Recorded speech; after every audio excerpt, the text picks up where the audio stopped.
법정은 엄중한 분위기로 참 유명한 장소입니다. 칠흑 같은 어두움만큼이나 깊은 고요함은 인간의 두려움을 한층 고조시켜줍니다. 바로 법정이 인간의 모든 감정을 압도하며 삼키는 정숙의 장소입니다. 고요의 장소입니다. 그래서 법정 안에서는 검사와 변호사들에게도 항상 차디찬 긴장감이 감돕니다. 방청객들에게는 숨막히는 듯한 압박감이 넘칩니다. 피고인들에게는 말로 표현할 수 없는 두려움과 고통이 가중되는 곳이 바로 법정입니다. 억울함과 잘못을 올바르게 가리어 사회의 질서와 안녕을 유지하기 위해 법정의 존재는 반드시 필요할 것입니다. 그러나 그래도 평생을 살면서 굳이 가지 않았으면 하는 장소 중에는 이 법정도 분명히 포함될 것입니다. 이 중에 법정 가고 싶은 사람 있습니까? 우리 콜트에서 오라고 하면 무섭지 않습니까? 불편하지 않습니까? 예, 법정은 바로 그러한 장소입니다. 그런데 어찌된 일입니까? 지금 우리가 그 법정에, 그것도 피고인으로 서 있는 것입니다. 우리가 서 있는 이 법정은 세상의 어느 법정보다도 비교할 수 없을 정도로 위험과 긴장으로 가득한 곳입니다. 그 이유는 첫째로 우리에 대한 이 법정의 재판 결과가 단 두 가지 중에 하나뿐이기 때문에 그렇습니다. 바로 영생이냐 아니면 영벌이냐 하는 것입니다. 세상의 법정에서처럼 몇 년 감옥에 있게 되는 판결이 아니라 우리가 지금 서 있는 이 법정의 판결은 우리의 영원을 좌우한다는 점에서 우리는 크게 긴장하지 않을 수 없습니다. 두 번째로 이 법정이 우리에게 큰 압박과 긴장을 가져다주는 이유는 우리의 모든 죄가 하나도 숨김없이 만천하에 드러나는 그러한 재판이기 때문에 그렇습니다. 세상의 법정에서는 어느 정도 인간의 꼼수로 자신의 행위를 교묘히 감출 수 있을지 모릅니다. 그러나 지금 우리가 서 있는 이 법정에서는 절대로 그러한 꼼수가 통하지 않습니다. 왜 그렇습니까? 이 재판의 재판정 되시는 하나님은 공의의 하나님이십니다. 우리의 중심을 보시는 하나님이십니다. 우리의 모든 죄는 그분 앞에서 낱낱이 드러나게 될 것입니다. 바로 우리는 그러한 우리의 영원한 미래가 결정될, 그리고 우리의 부끄러운 모든 것이 다 폭로될 엄청난 재판정 앞에 서 있는 것입니다. 그리고 이 모든 것이 진실해질 수밖에 없는 이 엄숙한 법정에서 우리는 우리의 모든 행위를 이미 잘 알고 있기 때문에 직감적으로 최악의 판결이 나올 것이라고 어느 정도 각오한 상태입니다. 우리가 살아왔던 삶의 모습을 우리 자신이 이미 더 잘 알고 있지 않습니까? 세상의 판사는 속였다 할지라도, 세상의 사람들은 다 속였다 할지라도, 그렇지만 하나님 앞에서는 그 죄를 다 못 속입니다. 그것이 만천하 앞에 드러날 터인데요. 그것을 생각해 볼 때 우리는 아마 최악의 판결이 나올 것이라 우리는 이미 각오한 상태인 것이에요. 그런데 정말로 놀라운 일이 생겼습니다. 그 법정에서 우리가 생각해도 수많은 죄들로 철철 넘치는 우리에게 하나님께서 결코 정죄함이 없다라고 선언하신 것입니다. 오늘 본문에 보면 로마서 8장 1절에 그러므로 이제 그리스도 예수 안에 있는 자에게는 결코 정죄함이 없나니, 여러분 믿으십니까? 정죄함이 없다는 것은 한마디로 우리의 무죄를 선포하신 것입니다. 죄가 없다는 것입니다. 이 세상에서 가장 이해하지 못할, 물론 좋지요. 무죄를 받았기 때문에 좋기는 좋은데 곰곰이 생각해 보니 참 이해하지 못할 재판 결과가 나온 것입니다.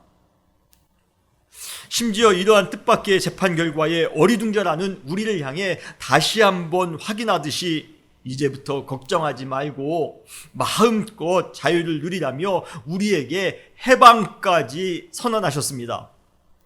그 내용이 로마서 8장 이전에 나옵니다. 이는 그리스도 예수 안에 있는 생명의 성령의 법이 죄와 사망의 법에서 너를 해방하였음이니라. 할렐루야. 여러분, 얼마나 큰 감격적인 반전입니까?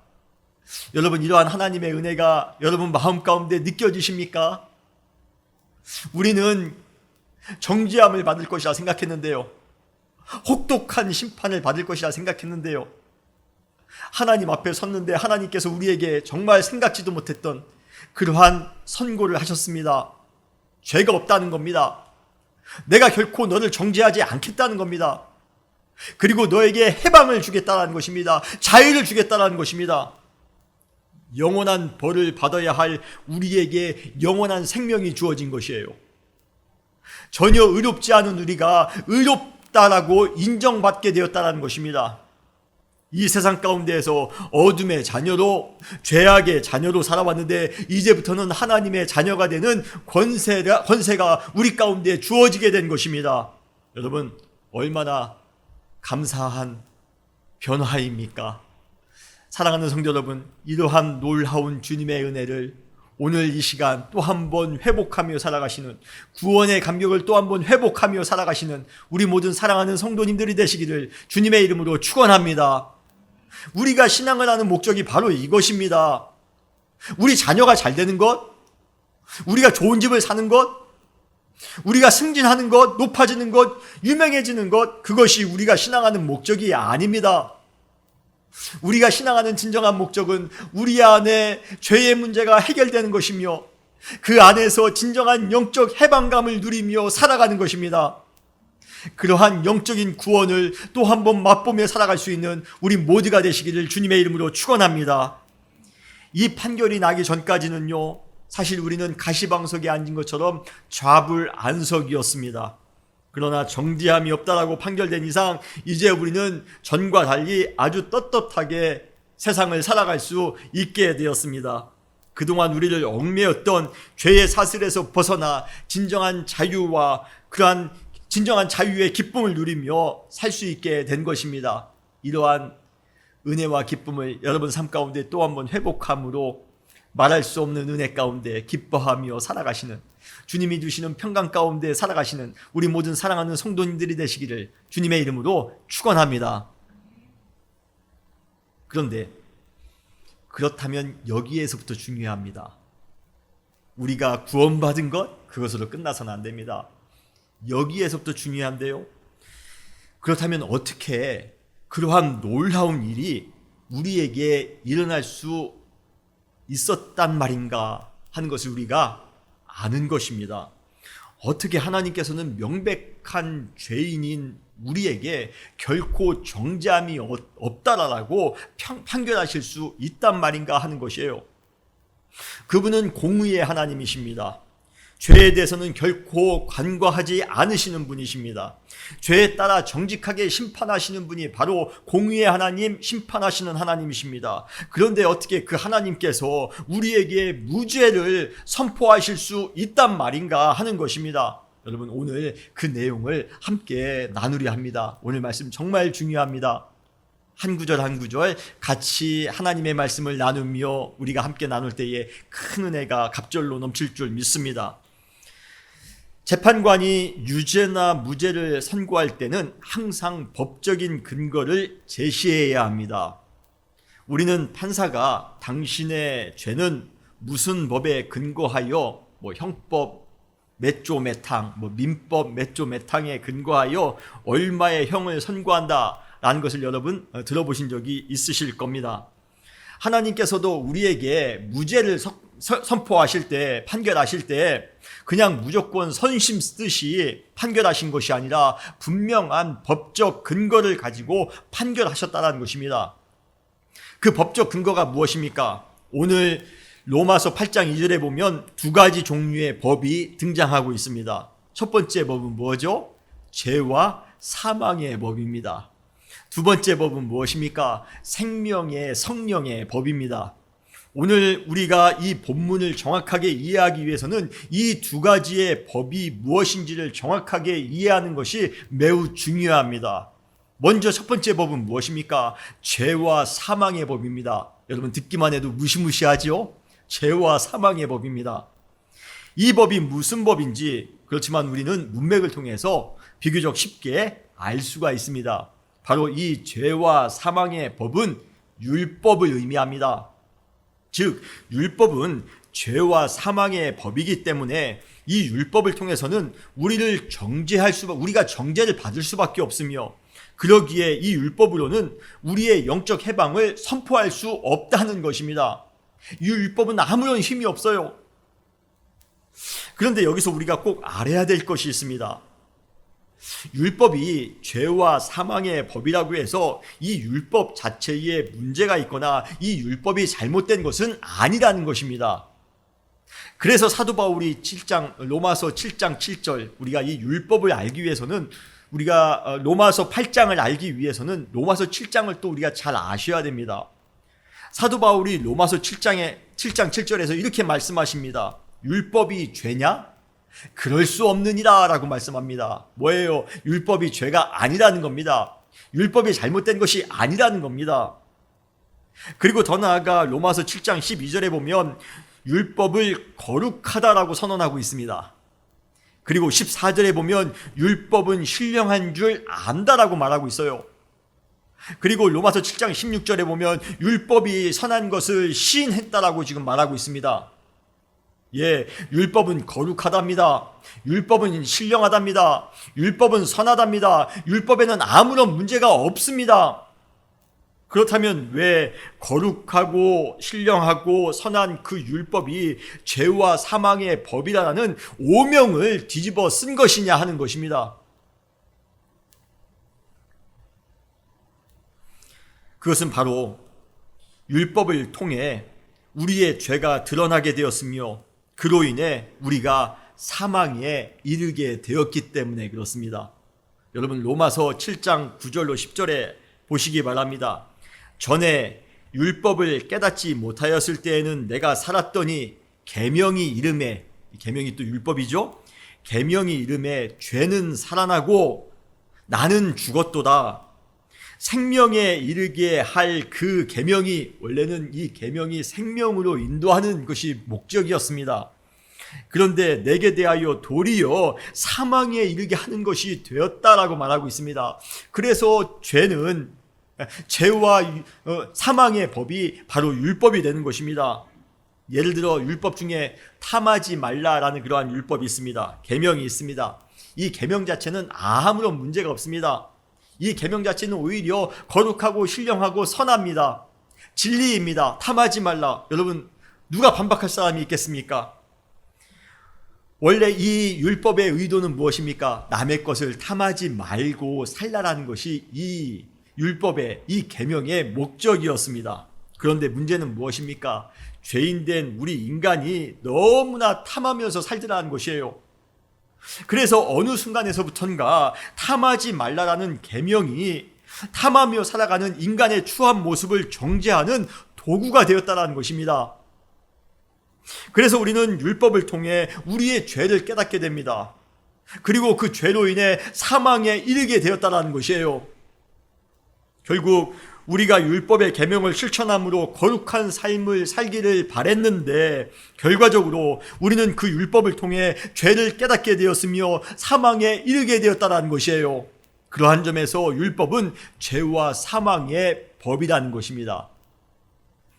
그 내용이 오늘 본문 로마서 8장 3절에 나옵니다. 8장 3절에 뭐라고 기록되어져 있습니까? 율법이 육신으로 말미암아 연약하여 할 수 없는 그것을 이라고 말씀하고 있습니다. 이 구절에는 뭐라고 말합니까? 율법이 연약하다라고 말하고 있습니다. 좀 선뜻 이해가 되지 않는 좀 이상하게 느껴질 수 있는 표현입니다. 왜입니까? 이미 로마서 7장에서는 율법이 거룩하고 신령하고 선하다라고 했던 바울이 갑자기 이 구절에서 율법이 연약하다라고 말하고 있기 때문에 그렇습니다. 그러나 이 구절은요, 율법 그 자체가 연약하다라는 그러한 의미가 아닙니다. 그 율법을 행하는 우리 인간이 연약하기 때문에 율법이 연약하게 보이는 것뿐입니다. 그래서 3절에 보면 율법이 육신으로 말미암아 연약하여 라고 말씀하고 있는 것입니다. 원래는 거룩하고 원래는 신령하고 원래는 선한 것이었는데요, 그것을 실천해야 되는 우리 인간이 연약하기 때문에, 우리 인간이 죄인이기 때문에 율법이 제 기능을 하지 못한다는 것입니다. 그런데 로마서 8장 3절에 보면 이렇게 연약한 인간으로 인해 율법이 할 수 없는 그것이라는 표현이 나옵니다. 그것이 무엇입니까? 그것은 바로 그 연약한 인간을 죄와 사망에서 해방하는 것, 구원하는 것입니다. 율법은 우리의 죄를 깨닫게 하였으며 그로 인해 우리 안에 쓰디쓴 사망의 고통을 느끼게는 해 주었지만 우리 인간을 그 죄로부터 전혀 구원하지는 못하더라는 것입니다. 사랑하는 성도 여러분, 성도의 진정한 지혜는 세상의 어떠한 법도, 세상의 어떠한 사상도, 세상의 어떠한 이념도, 세상의 어떠한 철학이나 과학도 할 수 없는 것이 있다는 것을 아는 것입니다. 물론 우리가 이 세상을 살아가면서 법도 필요합니다. 사상이나 이념이나 철학이나 과학도 어느 정도 참고할 필요가 있습니다. 그러나 이 세상의 어떠한 것으로도 우리의 영혼만큼은 맡기지 마셔야 됩니다. 이 세상의 어떠한 것으로도 우리를 죄에서 구원할 수 있는 것은 없습니다. 그러기에 우리에게 진정한 영적 해방감을 가져다 줄 수 있는 것, 여러분, 세상의 것으로는 불가능합니다. 그러나 참 안타깝게도 세상의 수많은 사람들이 세상의 것에 자기의 모든 인생을 의지하며 살아갑니다. 그러나 그러한 사람들은 살아갈수록 더욱 큰 곤고함만 느끼며 살아갈 뿐입니다. 이 세상의 어떠한 것으로도 우리의 영혼을 구원할 수 없다라는 사실을 명심하시길 바랍니다. 그러나 율법도 할 수 없었는데요. 그리고 세상의 어떠한 것으로도 할 수 없었는데요. 우리를 구원할 수 있는 것이 하나도 없었었는데요. 그런데 하실 수 있는 분이 우리 가운데 계십니다. 그분이 누구십니까? 바로 하나님이십니다. 하나님께서는 그 모든 것을 하실 수 있는 분이십니다. 그래서 로마서 8장 3절에 뭐라고 말씀하십니까? 율법이 육신으로 말미암아 연약하여 할 수 없는 그것을, 율법은 우리를 구원할 수 없습니다. 율법은 우리에게 새 생명을 줄 수 없습니다. 율법은 우리에게 영생을 줄 수 없습니다. 그러나 할 수 없는 그것을 하나님은 하시나니라고 말씀하고 있습니다. 하나님은 가능하다는 것이에요. 그래서 하나님께서는 우리 인간을 구원하기 위해 율법 대신 다른 법을 제정하셨습니다. 그것이 바로 로마서 8장 2절에 나오는 두 번째 나오는 법이에요. 생명의 성령의 법입니다. 하나님께서는 죄와 사망의 법인 율법이 아니라 이 새로운 생명의 성령의 법으로 우리에게 진정한 영적 해방을 선언하셨다는 것이에요. 그렇다면 이 생명의 성령의 법은 도대체 무슨 법이기에 율법과 달리 우리에게 구원을 가져다 줄 수 있는 것이며, 또한 하나님께서 어떠한 방법으로 이 법을 만드실 수 있었는가 하는 것입니다. 사실 생명의 성령의 법이라는 이 이름 안에, 이 법의 이름 안에 이 법의 목적이 무엇이며 그리고 이 법의 실행자가 누구인지를 포함하고 있습니다. 먼저 이 법의 목적은 무엇입니까? 이 법의 목적은 바로 생명입니다. 생명을 주는 것입니다. 그래서 생명의 성령의 법입니다. 율법은 우리로 하여금 죄를 깨닫고 사망에 이르도록 하는 사망의 법이었습니다. 그러나 이 새로운 법은 우리를 정죄하지 않음으로써 우리에게 생명을 주는 것이 목적입니다. 이 생명은 우리를 완전히 새로운 존재로 거듭나게 하는 것입니다. 그리고 이 생명의 특징은 영원하다라는 것입니다.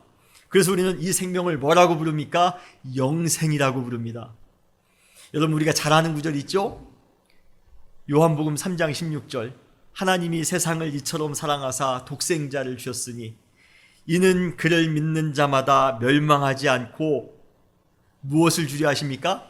영생을 주려 하신다라고 말씀하십니다. 이 구절에 나오는 영생이 바로 우리를 새롭게 하기 위하여 주어진 새 생명인 줄 여러분 믿으시길 바랍니다. 우리가 인생의 큰 고비를 극적으로 넘길 때면 우리는 뭐라고 말합니까? 마치 새로운 인생을 사는 것 같다라고 말하는 경우가 있습니다. 그렇죠? 우리가 죽을 뻔한 고비를 넘기면 그때부터는요, 새로운 인생을 사는 것 같습니다. 하물며 당연히 정죄를 받게 될 것이라 생각했는데요. 그런데 하나님께서는 우리를 정죄하지 않으시고 우리에게 참 자유를, 참 해방을 우리 가운데 허락해 주셨습니다. 그렇다면 여러분, 우리는 새로운 생명을 가지고 사는 것처럼 느끼며 살아가야 되지 않을까요? 어제까지만 해도 우리가 죄의 자녀로 살았는데 이제는 생명의 자녀로 살게 되었습니다. 하나님의 자녀로 살게 됐습니다. 여러분, 이제는 우리가 새로운 생명이 우리 가운데 넘치는 것처럼 살아가야 되지 않을까요? 주님께서 주시는 새 생명의 은총 가운데 전과는 완전히 다른 새로운 인생을 믿음 안에서 살아가시는 우리 모두가 되시기를 주님의 이름으로 축원합니다. 이 생명의 성령의 법은 말 그대로 생명의 법입니다. 이 법을 우리가 따를 때에 하나님께서는 우리에게 생명을 주실 것이에요. 영원한 생명을 주실 것입니다. 지금 우리가 살아왔던 것과는 차원이 다른 그러한 생명을 주실 것입니다. 이러한 영원한 생명 가운데 기뻐하며 살아가시는 우리 모두가 되시기를 주님의 이름으로 축원합니다. 또한 우리는 이 생명의 성령의 법이 우리 안에서 실제로 역사하도록 실행하는 분이 누구인지를 우리는 알 수가 있습니다. 누구입니까? 바로 이 법의 이름에 나와 있죠? 성령이십니다. 우리 인간은 영적으로 참 한계가 많은 존재입니다. 그래서 하나님께서 선포하시는 결코 정죄함이 없다라는 그 엄청난 은총의 말씀이나 하나님께서 우리에게 선사하시는 진정한 해방감을 우리 스스로 잘 느끼지 못하는 때가 많이 있다는 것이에요. 여러분 마음 가운데 정말 그 하나님의 놀라운 은혜가 느껴지십니까? 여러분, 우리 인간의 능력으로는요, 사실 불가능합니다. 우리의 노력으로, 우리의 열심으로, 우리가 가진 지식으로, 우리가 가진 생각으로 절대로 하나님의 그 놀라운 구원의 차원을 깨달을 수가 없어요. 그러기에 실제적으로 삶 속에서 보면 수많은 사람들이 주님께서 주시는 그 은혜와 자유를 누리지 못한 채 살아가는 사람들이 얼마나 많이 있는지 모릅니다. 정말 우리 교회에도 그러한 분들이 계십니까? 하나님이 우리에게 정죄함이 없다라고 선포해 주셨는데요, 우리에게 해방을 선포해 주셨는데요, 전혀 그러한 기쁨을 우리 마음 가운데 누리지 못하며 살아가고 있다면 여러분, 그것은 문제입니다. 여러분, 돈의 기쁨, 명예의 기쁨, 인기의 기쁨, 성공의 기쁨, 자녀가 잘 되는 기쁨, 이러한 모든 세상의 기쁨은요, 누가 시키지 않아도 우리 스스로 얼마나 잘 느끼며 살아가는지 모릅니다. 그런데 영적인 은총을 감지하는 능력이 우리 인간에게는 너무도 부족하다는 것이에요. 그래서 하나님께서 주시는 그 엄청난 놀라운 영적 축복을 인식하지 못한 채 매 순간순간 피곤하며 고단한 인생을 살아가더라는 것입니다. 하나님께서 정죄하지 않으셨는데도 불구하고 우리 스스로 우리를 정죄하며 살아갑니다. 하나님이 우리에게 해방을 주셨는데도 불구하고 우리는 매 순간마다 죄에 얽매이며 살아가더라는 것이에요. 그러면서 매일 피곤합니다. 매일 고단합니다. 매일 부정적입니다. 그러나 성령님은 하나님께서 우리에게 주시는 그러한 놀라운 은혜와 자유의 기쁨을 우리 안에서 강력하게 느낄 수 있도록 돕는 영이십니다. 여러분 믿으십니까? 우리의 감각으로는 하나님의 은총을 느끼는데 한계가 있습니다. 우리의 지식으로, 우리의 능력으로는 하나님의 그 놀라운 은혜를 느끼는 것에 한계가 있어요. 제한되어져 있습니다. 그러나 성령님께서 도와주신다면 우리는 하나님의 구원의 은총을 매 순간마다 생생하게 느끼며 살아갈 수 있게 될 것입니다.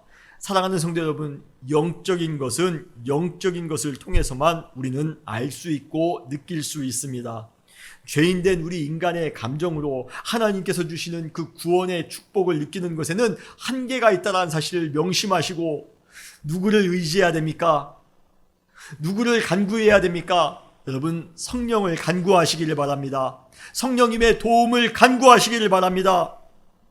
그분의 역사하심을 통해 우리는 결코 정죄함이 없다라는 판결이 얼마나 값진 은혜인지, 그리고 하나님께서 허락하시는 그 해방의 기쁨이 얼마나 복된 것인지를 우리는 삶 가운데 생생하게 느끼며 살아갈 수 있게 될 것입니다. 그러한 하나님의 은혜를 성령 안에서 느끼며 살아가시는, 체험하며 살아가시는 우리 모든 성도님들이 되시기를 주님의 이름으로 축원합니다. 우리 안에 아직도 그러한 기쁨이 없습니까? 우리 신앙이 매일같이 냉랭해요. 매일같이 우리가 교회에 주일마다 나오기는 나오는데 기쁨이 하나도 없습니다. 변화도 하나도 없습니다. 여러분, 성령님을 의지하세요. 성령님을 간구하세요. 내가 하려고 하지 마시고 성령님이 우리 가운데 함께 하셔서 우리에게 감동을 주신다면, 우리에게 영적 깨달음을 주신다면 하나님의 그 구원의 은혜를 우리는 또 한번 깊이 체험하게 될 것입니다. 그때 우리는 진정으로 신앙할 수 있는 그 신앙의 은혜가 생기는 겁니다. 신앙의 맛이 생기는 것입니다. 그러한 기쁨의 은혜를 성령 안에서 매 순간마다 느끼며 살아가시는 우리 모두가 되시기를 바랍니다. 그렇다면 우리는 생명의 성령의 법을 바르게 아는 것에 있어, 생명의 성령의 법을 바르게 아는 것에 있어 우리가 반드시 알아야 될 한 가지 중요한 사실이 남았습니다. 이 생명의 성령의 법을 알기 위해 우리는 꼭 한 가지를 아셔야 됩니다. 그것이 무엇입니까? 그것은 바로 생명의 성령의 법이 그 효력을 발생하도록 하기 위해 하나님께서 아주 놀라운 일을 행하셨다는 것입니다. 그리고 그 일은 예수 그리스도와 깊은 관계가 있다는 것이에요. 그래서 오늘 본문 로마서 8장 2절에 보면 뭐라고 말씀하십니까? 그리스도 예수 안에 있는 생명의 성령의 법입니다. 이 말은 생명의 성령의 법이 그 효력을 발생하기 위해서는 반드시 그 법이 예수 그리스도 안에 있어야 된다는 것이에요. 그렇다면 예수님께서 그리스도 예수를 통해 행하신 그 놀라운 일이 과연 무엇입니까? 그 내용이 구체적으로 오늘 본문 로마서 8장 3절로 4절에 나옵니다. 율법이 육신으로 말미암아 연약하여 할 수 없는 그것을 하나님은 하시나니 곧 죄로 말미암아 자기의 아들을 죄 있는 육신의 모양으로 보내어 육신의 죄를 정하사 육신을 따르지 않고 영을 따라 행하는 우리에게 율법의 요구가 이루어지게 하려 하심이니라 라고 말씀하십니다. 할렐루야. 이것이 무슨 의미입니까? 로마서 8장 3절로 4절에 보면 율법이 연약하여 할 수 없는 그것을 하나님께서 하셨다라고 선언하시면서 하나님께서 우리 인간을 정죄하지 않으시고 영적인 해방을 주시기 위해 하신 일, 즉 예수 그리스도를 통해서 행하신 놀라운 구원의 사건을 소개하고 있다는 것이에요. 그런데 우리는 여기서 이 구절에 사용된 세 가지의 중요한 동사를 통해서 그것이 무엇인지, 하나님이 행하신 일이 무엇인지를 우리는 알게 될 것입니다. 첫 번째 동사가 무엇입니까? 바로 보내다라는 동사입니다. 3절에 보면 곧 죄로 말미암아 자기의 아들을 죄 있는 육신의 모양으로 어떻게 하셨습니까? 보내어라고 말씀하고 계십니다. 보냈다라는 그러한 단어입니다.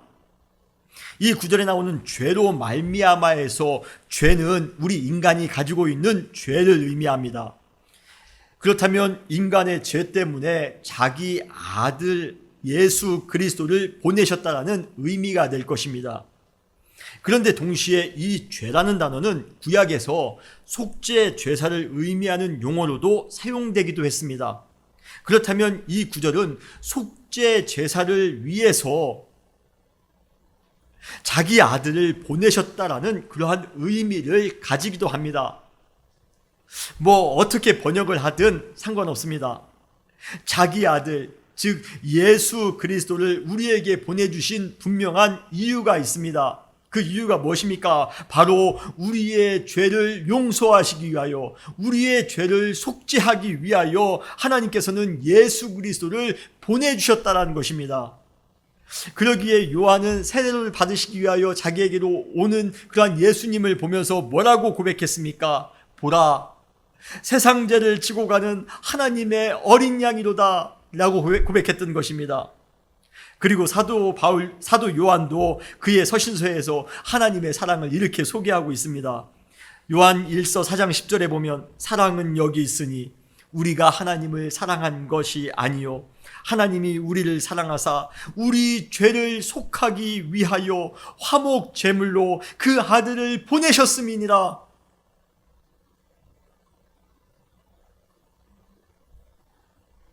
여러분 믿으십니까? 우리의 죄를 속하기 위하여 화목 제물로 그 아들을 보내셨음이니라. 우리의 죄를 용서하시기 위해 자기의 아들을 화목 제물로 보내주셨다는 것은 오직 하나님의 사랑으로밖에는 설명할 수 없을 것입니다.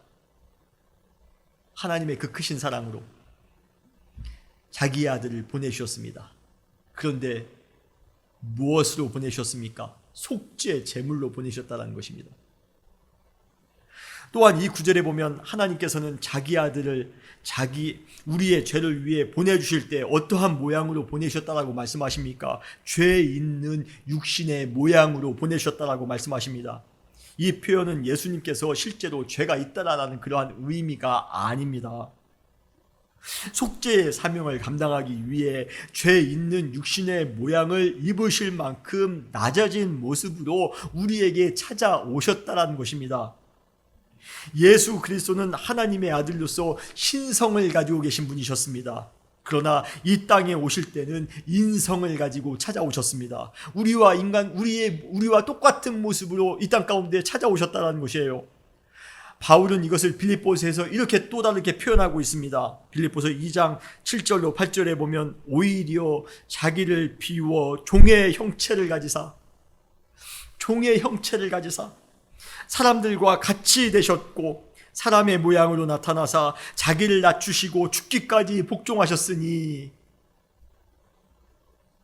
결국 하나님께서 자기의 아들을 보내셨다는 것은 우리의 죄를 용서하시기 위해 하늘의 모든 영광을 포기하시고 낮고 낮은 모습으로 예수님을 우리 가운데 보내셨다는 의미를 가지고 있습니다. 그러므로 우리는 로마서 8장 3절에 사용된 이 보내다라는 동사를 통해 우리를 정죄하지 않으시고 우리에게 진정한 해방감을 주시기 위해 하나님께서 감당하셨던 것이 엄청난 큰 희생이었으며 엄청난 큰 사랑이었다는 것을 깨닫게 됩니다. 여러분도 그러한 깨달음이 있으십니까?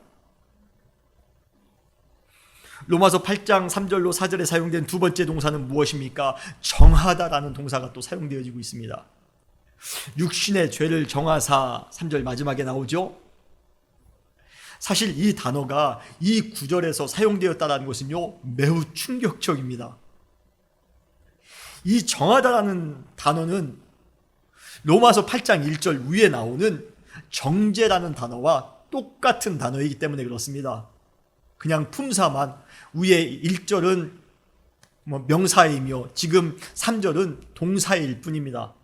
품사만 다를 뿐이에요. 그러므로 육신의 죄를 정했다라는 것은요 육신의 죄를 심판했다라는 그러한 표현입니다. 그렇다면 이 구절에서 육신의 죄로 인해 심판을 받게 되는, 정죄를 받게 되는 사람은 누구입니까? 바로 우리가 아니라, 당연히 우리일 것이라 생각했는데요, 우리가 아니라 예수 그리스도이십니다. 원래 죄를 지어 정죄를 받아야 될 사람은 우리인데 죄 없는 분이 죄 있는 모양으로 이 땅에 오셔서 우리의 죄를 위해 정죄를 받으셨다는 것이에요. 여러분, 얼마나 충격적입니까? 여러분, 이 사실에 우리가 충격을 받지 않는다면 문제가 있는 것이에요. 우리 영에. 우리가 그 정죄함을 받았어야 되는데요, 우리가 정죄함을 받지 않은 이유를 봤더니 대신 정죄를 받은 사람이 있다는 것입니다. 예수님께서 우리를 위해 정죄를 받으신 방법은 또한 무엇입니까? 이 땅까지 오신 것으로 끝난 것이 아니라 어디에서 죽으십니까? 십자가에서 죽으심으로 우리를 위해 정죄를 받으셨다는 것이에요. 예수님께서는 십자가에서 우리를 위해 대신 죽으심으로 우리는 죄의 정죄함에서 면함을 받게 되었습니다. 죽음에서 생명으로 옮겨졌습니다. 우리에게 말할 수 없는 영적 자유, 영적 해방감이 넘치게 되었습니다. 그러므로 정하다라는 이러한 단어를 통해 우리는 우리를 위해 대신 십자가에서 정죄를 당하신 예수 그리스도의 깊은 사랑을 깨달을 수 있어야 합니다. 세 번째 단어는 무엇입니까? 세 번째 동사는 4절에 나오는 이루어지게 하다라는 그러한 단어입니다. 이루어지다라는 단어는 온전하게 성취되다라는 의미를 가지고 있습니다. 그렇다면 무엇이 온전하게 성취되어졌다라는 것입니까? 바로 율법의 요구가 이루어졌다라는 것을 말하는 것입니다. 그런데 이것은 율법이 요구하는 모든 내용을 우리가 잘 지켰기 때문에 잘 지켰다라는 것을 의미하는 것은 아닙니다. 원래 우리는 율법의 요구를 하나도 빠짐없이 다 지켜 행해야지만이 정죄를 받지 않을 수 있고 또 영적으로도 온전히 해방될 수 있는 그러한 존재입니다. 그러나 죄인된 우리 인간이 그렇게 하기에는 원천적으로 불가능합니다. 우리 인간이 율법의 요구를 다 이루기까지는 그건 불가능하다는 것이에요. 그런데 하나님께서 그분의 아들을 죄 있는 인간의 모양으로 보내주시는 사랑을 감수하셨기 때문에, 그리고 예수 그리스도께서 우리의 죄를 대신해 십자가에서 정죄를 받으시는 엄청난 희생을 감당하셨기 때문에 우리는 율법의 요구를 다 이루지 못했지만 그래도 은혜로 율법의 요구를 다 이룬 것처럼 인정을 받게 되어 더 이상 정죄함을 받지 않게 되었다는 것입니다. 우리에게 자유가 생겼다는 것입니다. 여러분 믿으십니까? 우리에게 율법의 요구가 다 이루어질 수 있도록 하기 위해 우리가 한 것은 하나도 없습니다. 오히려 우리는 율법의 요구를 반하는 그러한 삶을 더 많이 살아왔습니다. 하나님이 하지 말라고 한 것을 더 했습니다. 하나님이 하라고 한 것을 하지 않으며 살았습니다. 우리는 반대로 살았어요. 율법의 요구와 완전히 반대되는 삶을 살았습니다. 그래서 우리는 정죄함을 받게 될 것이라 생각했습니다. 그런데 우리가 한 것은 하나도 없는데요, 오직 하나님께서, 그리고 예수 그리스도께서, 그리고 성령께서 우리를 위해 그 모든 것을 다 하신 것입니다. 그래서 3절에 하나님은 하시나니. 그래서 우리는 이것을 뭐라고 부릅니까? 우리가 한 것이 하나도 없는데 하나님께서 다 하신 것을 우리는 뭐라고 부릅니까? 은혜라고 부릅니다. 결국 로마서 8장 3절로 4절을 통해 우리는 한 가지 감사한 사실을 깨닫게 됩니다. 결론적으로 깨닫게 돼요. 무엇입니까? 하나님께서 우리를 구원하시기 위해 새롭게 만드신 생명의 성령의 법은 결코 쉽게 만들어진 것이 아니라, 그냥 하나님이 그냥 뚝딱뚝딱 만드신 것이 아니라 너무도 어렵게 만들어진 것이라는 것입니다. 여러분 믿으십니까? 우리에게 율법의 요구를 이루시기 위해, 즉 우리를 정죄하지 않으시고 우리에게 말할 수 없는 영적 해방의 기쁨을 주시기 위해 하나님은 자기의 아들 예수 그리스도를 죄 있는 사람의 모양으로 이 땅에 보내셨어야만 했으며, 예수 그리스도는 우리의 죄를 위해 십자가에서 역사상 가장 참혹한 정죄를 당하셔야만 했다는 것이에요. 이렇게 우리의 구원은 결코 쉬운 방법이 아니라 예수 그리스도와 하나님의 희생이라는, 하나님의 엄청난 희생적인 사랑이라는 그러한 어려운 방법, 세상에서 가장 어려운 방법을 통하여 성취되어졌다는 것입니다. 그러기에 예수 그리스도 안에 있는 자에게는 결코 정죄함이 없다라고 선언할 수 있었던 것입니다. 그리고 예수 그리스도 안에 있는 생명의 성령의 법이 죄와 사망의 법에서 우리를 해방할 수 있다라고 선언할 수 있었던 것입니다. 예수 그리스도 안에서 모든 것이 가능한 줄 여러분 믿으시길 바랍니다. 하나님의 법정에서 정말 기대하지 않았는데요, 결코 정죄함이 없다라고 판결이 되었습니다. 그리고 이제는 더 이상 죄에서 억압되어 살 것이 아니라 이제는 자유한 삶을 살라라고 선언하셨습니다. 그렇기에 우리는 그러한 은혜로, 그 구원의 감격으로 인해 말할 수 없는 기쁨을 누리는 것 당연합니다. 여러분, 오늘 그러한 구원의 기쁨이 여러분 마음 가운데, 여러분 영혼 가운데 가득 넘치시기를 주님의 이름으로 축원합니다. 그러한 기쁨을 가지고 살아가야 됩니다. 그러나 그러한 은혜가 나의 노력이 아니라, 내가 잘나서, 내가 능력이 있어서가 아니라 하나님의 엄청난 사랑과 희생 때문에 가능했다는 것을 여러분 또한 기억하시기 바랍니다. 하나님께서는 이미 우리의 구원을 위해 엄청난 은혜를 베푸셨습니다. 이제 구원받은 우리에게 남은 책임이 있다면 그 은혜의 육중한 무게감을 우리의 영혼은 매 순간순간마다 느끼며 살아가는 것입니다.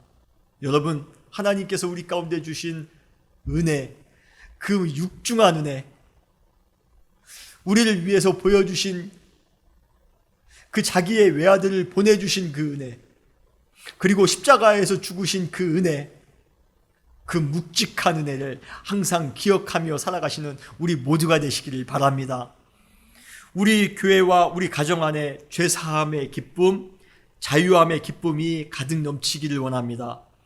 그러나 동시에 그 기쁨의 원인이 되는 하나님과 예수 그리스도의 희생적 사랑을 꼭 기억하며 살아가시기를 바랍니다. 그때 우리의 삶은 예수 그리스도 중심의 삶, 오직 예수님만을 의지하며 살아갈 수 있는 그러한 삶이 될 것입니다. 왜요? 주님께서 그 놀라운 은혜를 베풀어 주셨는데요, 이제는 그 주님만 의지하며 그 주님 안에서만 살아가야 되지 않겠습니까? 그때 우리는 매 순간 주님이 없이는 살 수 없다는 고백을 하시게 될 것입니다.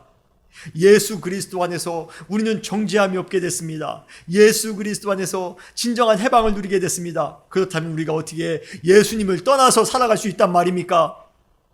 저는 우리 은혜교회가, 그리고 우리 모든 사랑하는 성도님들, 모든 가정이 예수 그리스도 중심의 가정이 되었으면 좋겠습니다. 예수 그리스도의 은혜로 항상 넘쳐날 수 있는 그러한 은혜의 삶을 살아가시는 우리 모든 사랑하는 성도님들이 되시기를 주님의 이름으로 축원합니다. 다시 기도하시겠습니다.